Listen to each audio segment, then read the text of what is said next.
మరి ఒక సహోదరి గురించి బైబిల్ వాక్యం తేటగా చెప్పబడుతుంది. ఇక్కడ ఈ సహోదరి మార్కు 5వ అధ్యాయంలో 25 నుంచి 34 వరకు ఉంది. మీరు ఇంట్లో చదవచ్చు. ఇక్కడ గమనించండి. 12 సంవత్సరములుగా రక్తస్రావ వ్యాధి అనే ఒక భయంకరమైన వ్యాధి ఈమెను పట్టివేసింది. రక్తస్రావ వ్యాధి అంటే ఎంత భయంకరమైనదో స్త్రీలైన మీ అందరికీ తెలుసు. 12 సంవత్సరములుగా ఈ వ్యాధితో కష్టపడుతూ ఉంది. వాక్యం చెప్పబడుతుంది, ఉన్న డబ్బంతా ఖర్చు పెట్టేసింది. చూడని డాక్టర్లు లేదు, చూడని వైద్యులు లేదు. తనకున్న వ్యాధి కొరకు, తనకున్న రోగం ఏ విధంగా స్వస్థత పొందాలని ఎక్కడెక్కడ చెప్పారో అక్కడ అన్ని డాక్టర్ల దగ్గరకు వెళ్ళింది. అన్ని డాక్టర్లు చూసింది. అన్ని డాక్టర్లు చూశారు, అన్ని చెక్ చేశారు, అన్ని చేశారు, అన్ని ఇంజక్షన్స్ వేశారు, అన్ని టాబ్లెట్స్ ఇచ్చారు, అన్ని జరిగాయి. కానీ స్వస్థత మాత్రం జరగలేదు. ఆమేన్, హల్లెలూయా. ఉన్న డబ్బంతా వ్యాధి కోసం ఖర్చు పెట్టేసింది. ఉన్న ఆస్తులంతా పోయాయి. కానీ ఒకటి మాత్రం ఆమెలో చిగురించి ఉంది. ఏంటో తెలుసా? ఎప్పటికైనా నా రాజైన యేసయ్య వస్తాడు, ఆ యేసయ్య దగ్గరకు నేను వెళుతాను, ఆయన యొక్క దుస్తువులైన ఆయన యొక్క వస్త్రాన్ని నేను తాగుతాను, నా జీవితం మార్చబడుతుందని నమ్మేసింది. ఆమేన్, హల్లెలూయా, హల్లెలూయా. అన్ని కోల్పోయింది, ఒకటి మాత్రం చిగురించింది, విశ్వాసం. ఆమేన్, హల్లెలూయా.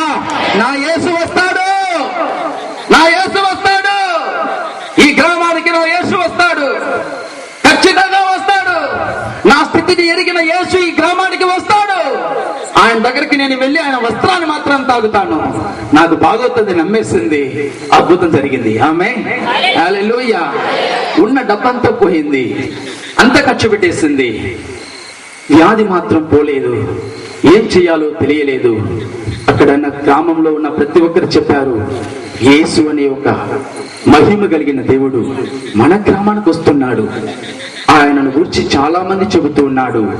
ఆయన తాగితే కుష్ఠరోగులు కూడా స్వస్థమవుతున్నారు. ఆయన తాగితే కళ్ళు చూపు లేని వాళ్ళకు కళ్ళు వస్తున్నాయి. యేసయ్య తాగితే పాడిని తాగినా కూడా చనిపోయిన వాళ్ళు బ్రతుకుతున్నారయ్యా. అటువంటి మహిమ కలిగిన యేసు మన గ్రామానికి వస్తున్నాడని చెప్పి అక్కడున్న వాళ్ళంతా మాట్లాడుతున్నది ఈ యొక్క సహోదరి వినింది. వినిన వెంటనే అన్నిటిని కోల్పోయాను. ఇప్పుడు ఉన్నది నాకు ఒకే ఒక నమ్మకం, ఆ యేసయ్య మాత్రమే. ఆమేన్, హల్లెలూయా. ఆ యేసయ్యను నమ్మేసింది. యేసయ్య దగ్గరకు పోవాలని ఆశపడింది. కానీ చాలా మంది జనులను చూస్తే చాలా మంది ఆయన దగ్గరకు వెళ్ళి ప్రార్థన చేసుకోవడానికి సమయం లేదు. ఆయన చేయి ఉంచితే అద్భుతం జరుగుతుంది నిజమే, కానీ అక్కడ సమయం లేదు. జనాలు ఫుల్గా ఉన్నారు, ఏం చేయాలో తెలియడం లేదు. కానీ దేవుడు నా పైన చేయి ఉంచి ప్రార్థన చేస్తాడో చేయడో మరి ఆ కార్యం వదలండి.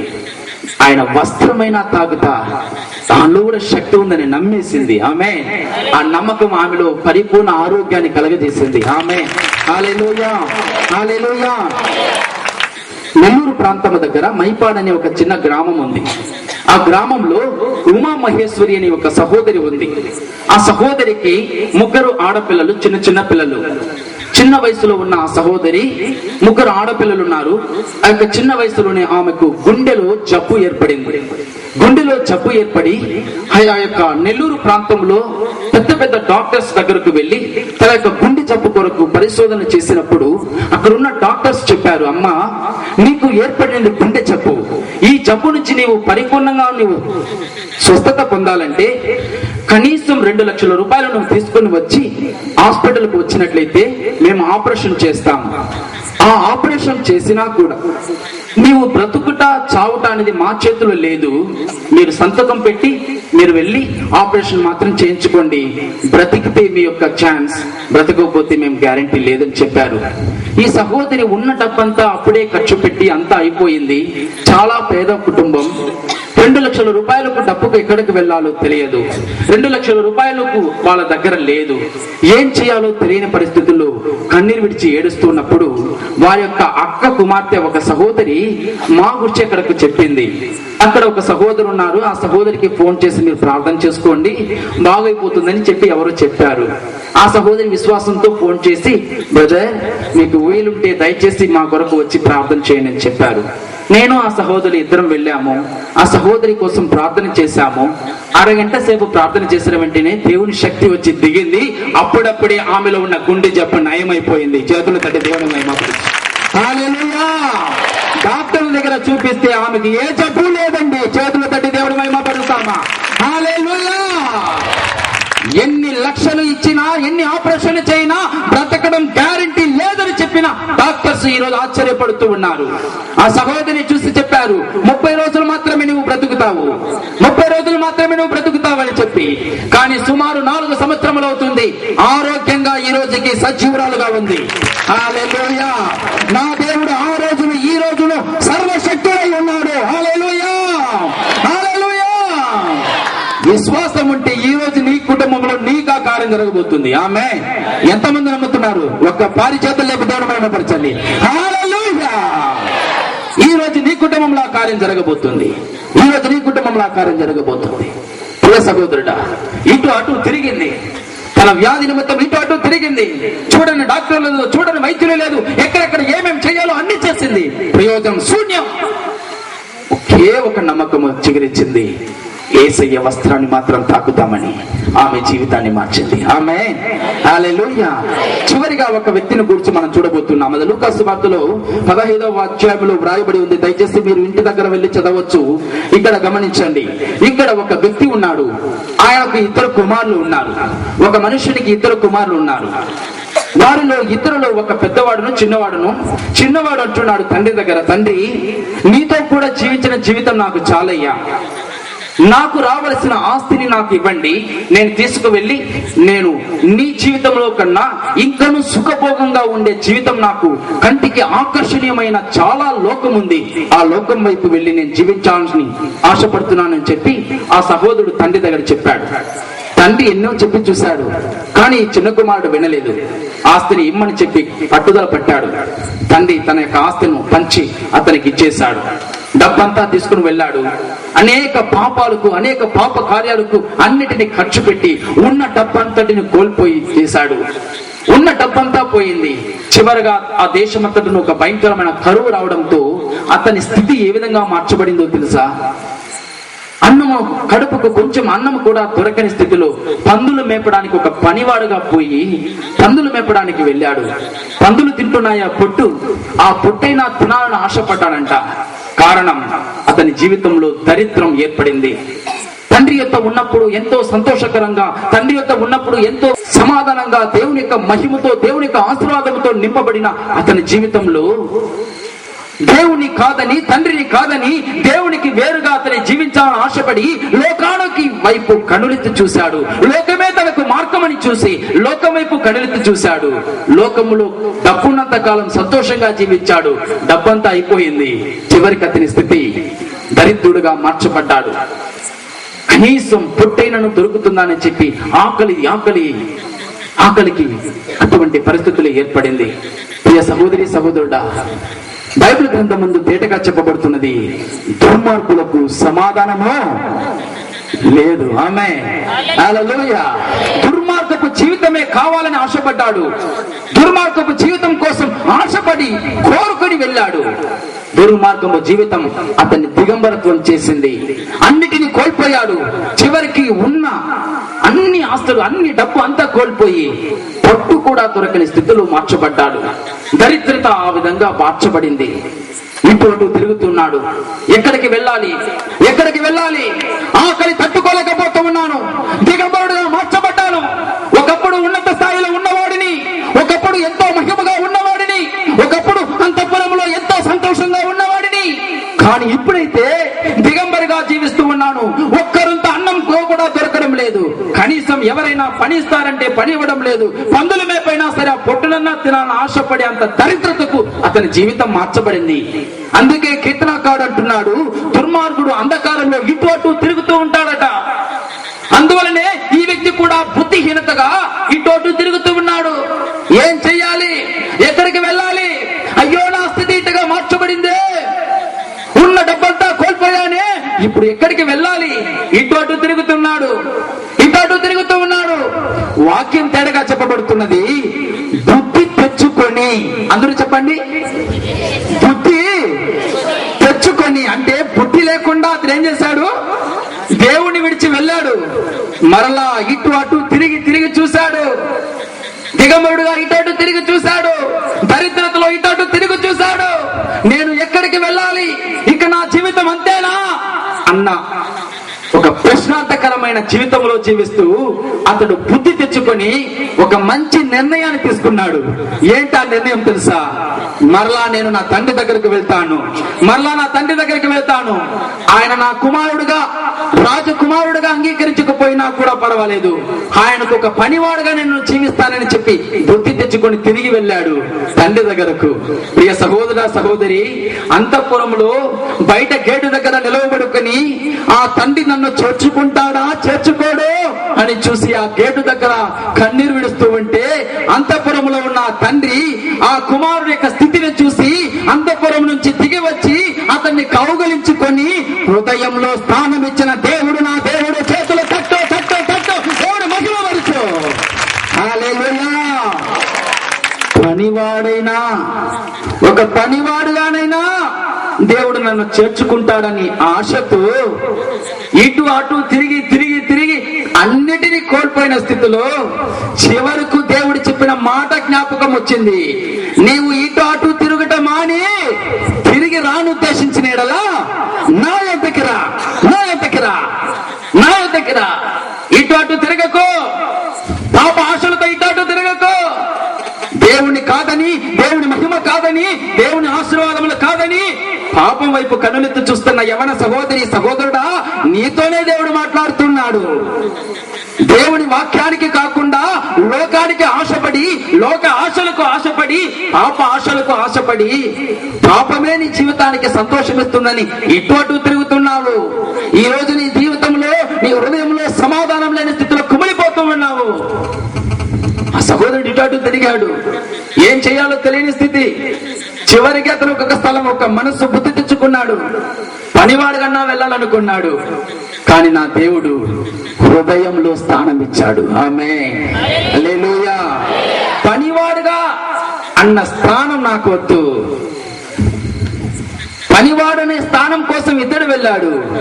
తండ్రి అన్నాడు, పనివాడనే స్థానం కాదయ్యా, నా హృదయంలో నీకు స్థానం ఇస్తున్నానని చెప్పి తన హృదయంలో హత్తుకునిన ప్రేమ స్వరూపి మన క్రీస్తు. హల్లెలూయా, హల్లెలూయా. పాప ఆశలు, లోక ఆశలు కొంతవరకు సమాధానం ఇస్తుంది, కొంతవరకు శాంతమిస్తుంది, నిజమే. కానీ అది నీ జీవితంలో ఒక నటి రోడ్డులోకి తీసుకుని వస్తుందని నా బైబిల్ గ్రంథం తేటగా చెప్పబడుతూ ఉంది. ఏ సహోదరుడా సహోదరి, ఒక వింతైన ఒక కథ ఒకటి ఉంది. అమెరికా దేశంలో అని మీరేలండి, అమెరికా దేశంలో ఒక జ్ఞాని, ఒక మంచి జ్ఞాని ఉన్నాడు. ఏనే ఆ జ్ఞాని అనుకోండి, ఎవరు? మన అశోక్ గారే ఒక మంచి పెద్ద జ్ఞాని. అమెరికా దేశంలో ఒక మంచి పెద్ద జ్ఞాని ఉన్నాడు. ఆ జ్ఞాని దగ్గర ఎవరైనా సరే ఎటువంటి ప్రశ్న వేసినా దానికి అప్పుడే జవాబు చెప్పగలిగిన మంచి జ్ఞానము కలిగిన ఒక వ్యక్తి. అతని దగ్గర అతన్ని ఓడిపించే శక్తి ఆ దేశంలో ఎవరికి లేదు. అటువంటి మంచి జ్ఞాని అయి ఉన్న ఆ యొక్క వయసు అయి ఉన్న ఆ యొక్క సహోదరు దగ్గరకు ఒక యవన సహోదరుడు, నా ఓటివాడు, ఏం చేశాడు? ఒక మంచి ప్లాన్ వేసుకున్నాడు, ఉపాయం వేసి ఒక చిలుకను పట్టుకున్నాడు. చిలుకను పట్టుకున్నాడు. ఈ చిలుకను నేను తీసుకువెళ్ళి ఆ యొక్క జ్ఞాని దగ్గరకు వెళ్ళి, ఈ చిలుక నా చేతిలో బ్రతికి ఉందా, చనిపోయి ఉందా అని చెప్పి నేను ప్రశ్న వేస్తా. ఆయన చనిపోయింది అని చెప్పాడంటే బ్రతికిన దానిని వదిలేస్తా, అది బాగా పరిగెత్తి వెళ్ళిపోతుంది. అప్పుడు ఈయన చెప్పింది తప్పైపోతుంది. ఆయన బ్రతికి ఉంది అని చెప్పినట్లయితే నేనేం చేస్తాను? చేతిలో దాన్ని నలిపేస్తా, అప్పుడు చేతిలో చనిపోతుంది. ఏది చెప్పినా ఎవరు ఇరుక్కుంటారు? జ్ఞాని ఖచ్చితంగా ఇరుక్కునేస్తాడు. ఏది చెప్పినా ఖచ్చితంగా ఇతను ఓడిపోతాడు. మంచి ప్లాన్, మంచి ఉపాయం. చిలుకను పట్టుకున్నాడు, ఆ యొక్క జ్ఞాని దగ్గరికి వెళ్ళాడు. అయ్యా జ్ఞాని, నా చేతిలో చిలుక ఉంది, ఇది బ్రతికి ఉందా, చనిపోయిందా అని అన్నాడు. ఆ జ్ఞాని చిరునవ్వుతో ఆ సహోదరు పైన చెయ్యి ఉంచి, ఆ చిలుక చావుట బ్రతుకుట నీ చేతిలో ఉంది, చేతులు తట్టు. హల్లెలూయా. అది చావుట బ్రతుకుట నీ చేతిలో ఉంది, నీ చేతిలో ఉంది, నీ చేతిలో ఉంది. నీవు తీసుకునే నిర్ణయంలోనే నీ జీవితం ఉంది. ఆమేన్, హల్లెలూయా, హల్లెలూయా. బుద్ధి తెచ్చుకొని తిరిగి వస్తావా? లేకుండా తిరిగి ఆ యొక్క పాపాలే కావాలనుకుంటావా? ఖచ్చితంగా నీ జీవితంలో దిగంబరుడుగా మార్చబడతావు. సైతానుడు నీ జీవితాన్ని నడి రోడ్లో వదిలేస్తుంది. పాపం ఈ రోజు చాలా మంది నడి రోడ్లో వదిలేసింది. చాలా మంది పాపమని ఆశపడుతున్నారు. చాలా మంది చూడండి, యవ్వన సహోదరులు చూస్తారంటే ప్రేమ అంటే చాలా ఇష్టం, చాలా చాలా ఇష్టం. అదొక అయస్కాంతం, పవర్ లాంటిది. బాగా ఆకర్షింపబడతారు. చివరికి నడి రోజులో వెళ్ళేసి వెళ్ళిపోతాడు. హల్లెలూయా. ఫోన్ చేస్తారు, బ్రదర్ ఒక మనిషిని ప్రేమించాను బ్రదర్, ప్రాణానికి ప్రాణంగా ప్రేమించాను, వదిలేశాడు బ్రదర్. వదలడా? పాపం నడి రోజులో వదిలేస్తుంది. పాపం నడి రోడ్లో వదిలేస్తుంది. ఈ రోజు పాప జీవితాన్ని నమ్ముకున్న ప్రతి ఒక్కరి యొక్క స్థితి నడి రోడ్డే. అమ్మే, అందుకే చాలా కుటుంబాల్లో సమాధానం లేదు. అందుకే చాలా కుటుంబంలో శాంతి లేదు. ఎందుకయ్యా కుటుంబంలో పరిపూర్ణ ఆశీర్వాదం లేకుండా ఉన్నారు? కారణం ఏంటి? పాపం. పాపం. దేవుని హృదయమైన ఈ శరీరం, దేవుని హృదయమైన ఈ ఆలయం, దేవుడు నివసించే ఆలయం మన హృదయం. ఈ ఆలయాన్ని చెడుపుకుంటూ పాపంకు బానిస చేసి పాన్పరాగులు, గుట్కాలు, మద్యపానము త్రాగుబోతులుగా తిరుగుతూ, మద్యపానాలు త్రాగుతూ, హాన్సులు గుట్కాలు వేసుకుంటూ నములుతూ దేవుడిచ్చిన ఈ యొక్క ఆలయాన్ని చెడుపుతూ ఉంటే ఆయన మౌనంగా ఉంటాడా? దేవుడికి ఇష్టం లేకుండా వ్యభిచారానికి నీ శరీరాన్ని అమ్ముకుంటూ ఉంటే ఆయన మౌనంగా ఉంటాడా? దేవుడు నివసించే ఆలయం కదా ఇది. అయ్యా, నా పరిశుద్ధ గ్రంథం పేటగా చెప్పబడుతుంది. ఇక్కడ ఉందే, ఇది కూడా ఆలయమే. కానీ నిజమైన ఆలయం నీ హృదయం. ఆమేన్, ఆమేన్. నా పరిశుద్ధ గ్రంథం పేటగా చెప్పబడుతుంది. దేవుడు చెబుతున్నాడు, నేను నివసించే ఆలయం నీ హృదయం. నీ హృదయం. ఆ హృదయం ఏ విధంగా ఉంది అయ్యా? ఏ విధంగా ఉంది? పాపానికి అమ్మివేసి పాపపు జీవితంలో ఇటు అటు తిరుగుతూ, అయ్యా నాకు సమాధానం లేదే, నాకు శాంతి లేదంటే ఏ విధంగా వస్తుంది? ఆశీర్వాదం లేదే అంటే ఏ విధంగా వస్తుంది? నీ జీవితంలో ఆశీర్వాదం పొందాలంటే నీ హృదయం పరిశుద్ధంగా ఉండాలి. ఆమేన్, హల్లెలూయా, హల్లెలూయా. బుద్ధి తెచ్చుకున్నాడు, తిరిగి వచ్చాడు, ఆశీర్వదింపబడ్డాడు. ఆమేన్, ఆమేన్. నా ప్రియ సహోదరి సహోదరుడా, మనుష్య జీవితములో పాపం అన్నది సాధారణంగా అందరూ చేస్తున్న కార్యమే. అందరూ తప్పులు చేస్తున్న వాళ్ళే, అందరూ పాపం చేస్తున్న వాళ్ళే. కానీ మంచి నిర్ణయాన్ని తీసుకొని చేసిన తప్పును క్షమాపణ కోరి తిరిగి తండ్రి యొద్దకు వచ్చినట్లయితే కనికరింపబడతావు. చేతులు తట్టి దేవుని మహిమపరచు. హల్లెలూయా, హల్లెలూయా. నీవు కనికరింపబడతావు, నీవు ఆశీర్వదింపబడతావు. అందుకే నా దేవుని వాక్యం తేటగా చెప్పబడుతున్నది.